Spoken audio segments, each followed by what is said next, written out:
Dans cette leçon, nous allons parler des extensions. C'est ça qui est génial avec Visual Studio Code, c'est qu'on peut ajouter autant d'extensions qu'on veut.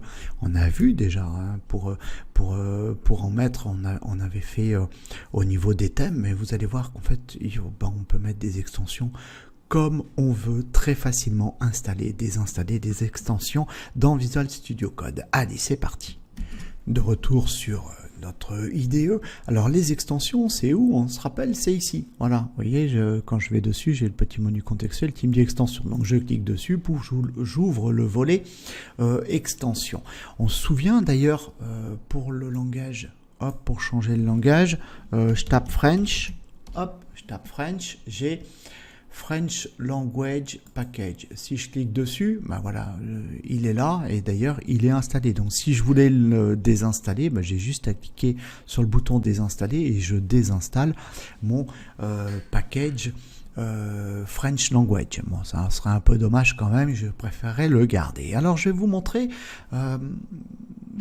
en fait quelques extensions, je vous en montrerai 2-3, des extensions qui peuvent être intéressantes d'installer, mais encore une fois, je vous montre ça, mais vous avez vu, il y en a, mais vraiment, je sais pas combien il y en a, mais il y en a vraiment beaucoup.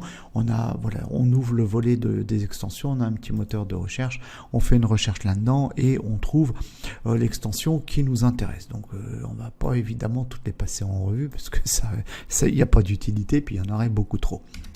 Je vais vous en montrer une qui pourrait être sympa, une qui s'appelle Auto Rename. Voilà, cette extension Auto Rename, donc si j'appuie là-dessus, pouf, voilà, j'ai Auto Rename Tag. Voilà.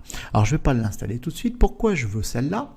Bien, regardez, je vais venir sur mon fichier index. Je vais fermer mon volet ici pour qu'on voit mieux. Voilà. Je suis sur mon fichier index.html et je dis tiens, le titre, je sais pas, je vais dire tiens par exemple le paragraphe qui est là ici. Je me suis trompé. Ce paragraphe-là, ça serait plutôt un titre de niveau 3, ça serait H3. Voilà, j'ai fait ça. Mais alors par contre, ça veut dire quoi? Ça veut dire, oui, mais il faut aussi que je vienne dans la balise fermante et que j'écrive également H3. D'accord? Donc là, je vais revenir comme c'était avant. Donc je remets mon paragraphe et mon paragraphe. CTRL S. Alors justement, pour vous montrer qu'on a des extensions pour tout ce que l'on veut vraiment. Donc je reviens ici sur mon onglet extension, puis l'auto rename tag, je vais dire tiens, je vais l'installer. Donc c'est super facile, hein, ce qu'on avait vu tout à l'heure. Je clique sur installer, voilà, je le laisse s'installer gentiment, hein, je vais attendre qu'il est terminé, pouf, voilà, ça y est, il s'est installé. Bon, c'est parfait. Je reviens sur mon fichier index.html, voilà, et je dis tiens, pour celui-là, par exemple, le Toto là, et je dis oui, c'est un titre de niveau 2.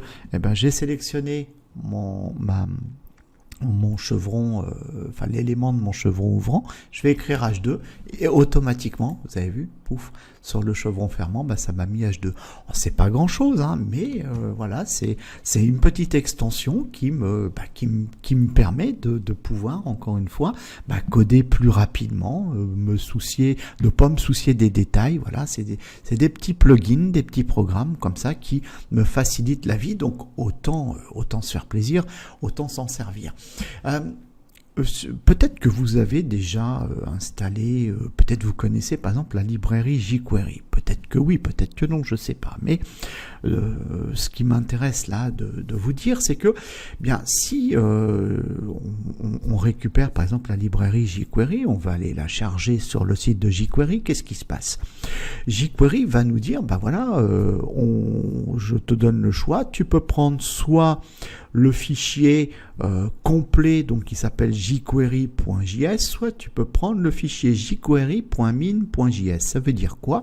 Ça veut dire qu'en fait, on va avoir à notre disposition soit un fichier complet avec des retours à la ligne, un fichier que nous, avec notre œil humain, on va pouvoir lire, soit on va avoir un fichier totalement compressé qui va avoir supprimer l'ensemble des espaces, des retours à la ligne, tout est superflu, on va avoir un fichier ultra compressé. C'est quoi l'idée? Pourquoi faire ça? Tout simplement pour avoir un fichier ultra léger. Et pourquoi avoir un fichier ultra léger? Comme on va charger la librairie dans nos pages web, du coup, ça va aller beaucoup plus vite. Plus le fichier est léger, plus ça va vite. Eh bien, de la même façon, je peux le faire aussi avec des fichiers CSS. Là, si je prends mon fichier style.css qu'on avait créé ensemble tout à l'heure, voilà, ça n'a aucune espèce d'importance. Et je me dis, j'aurais bien aimé faire un fichier style.min.css,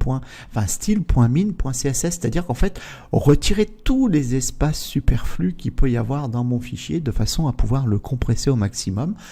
Soit je vais me taper tout ça à la main, voilà, soit je vais me chercher une petite extension qui va bien. Alors, je vais fermer ce tag là, voilà. Je reviens là et je vais chercher dans mon outil de recherche, je vais chercher une petite extension qui va bien. Alors, cette extension, elle s'appelle Minify. Voilà, c'est ça. JS et CSS Minify. Je clique dessus, voilà, et il me propose de l'installer. C'est ce que je vais faire. D'ailleurs, je vais installer tout de suite cette extension. Vous voyez, regardez, dans la barre de statut, là, pouf, il est là. Alors, justement, s'il est là, c'est pas pour rien. Donc, je vais refermer le volet qui est là. Je vais fermer l'onglet qui est là. Je reviens sur mon fichier style.css. D'ailleurs, je vais ouvrir l'onglet explorateur, voilà. Donc là, je mets le focus dans mon fichier style.css, voilà. Et là, je vais appuyer sur Minify. Et qu'est-ce qui se passe? Pouf, regardez, il vient de me créer tout seul le fichier style.min.css. Et on va aller le voir à quoi il ressemble. Je clique dessus, et vous voyez, c'est génial, hein. Donc là, il m'a retiré tous les espaces superflus et en fait, je vais me retrouver avec une seule grosse ligne. Alors, plus je vais avoir de code CSS, et plus ici, j'en aurai partout, quoi. Ma seule grosse ligne peut prendre une certaine hauteur. Donc voilà encore un truc qui peut être sympa. Puis allez, pour la route, je vais vous en montrer un dernier.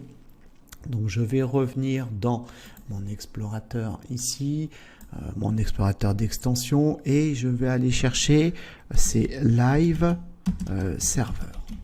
Live Server, alors il est où? Il est là.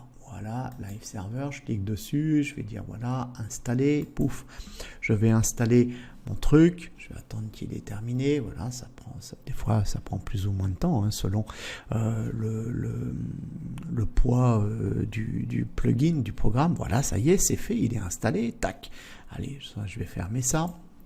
Je vais fermer ici le volet, je vais fermer l'onglet, je vais aller sur mon fichier index.html. Regardez, qu'est-ce qui se passe? Regardez en bas dans la barre de statut, j'ai un truc qui s'appelle Go Live. Voilà, Go Live. Et ça, ça va me permettre de pouvoir, alors je vais cliquer dessus, ça va ouvrir la fenêtre d'un navigateur. Donc là, hop, voilà, j'y vais. Alors, le serveur n'est pas hors, on s'en fiche. Normalement, il devrait m'ouvrir une fenêtre. Alors, est-ce qu'il l'a fait? Où est-ce qu'elle est ma fenêtre? Ça y est, la voilà. Donc là, ici, je récupère donc une fenêtre de navigateur. Hop, je vais faire comme ça pour l'agrandir. Voilà. Et là, l'idée, c'est que quand je vais taper du code, hop, ça va automatiquement écrire, ça va automatiquement mettre à jour, voilà, ma fenêtre, la fenêtre de mon navigateur. Voilà, je fais ça, voilà. Ici, là, je suis le titre, et là, je vais dire, je suis le titre rouge. Je suis le titre rouge, et à partir du moment où je vais faire CTRL-S, pouf, tac, vous avez vu, ça l'a mis automatiquement ici, ça m'a écrit « Je suis le titre rouge ». De la même façon, si j'avais dit, alors qu'on voit un petit peu mieux, voilà.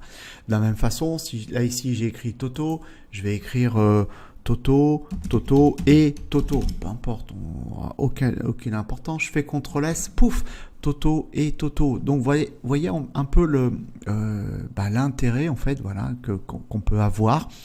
Ça permet de voir comme ça assez rapidement le résultat du code sans devoir venir systématiquement actualiser la page web. Donc voilà une petite présentation des extensions, mais surtout ce que je veux vous montrer, c'est que il y en a une palanquée, et puis en fait voilà, c'est super facile à installer et puis à désinstaller, hein. Si ça vous plaît plus, vous allez le chercher, puis vous cliquez sur désinstaller, vous le retirez et puis vous passez à autre chose. Et voilà, c'est tout pour ce cours. Je vous remercie pour votre attention.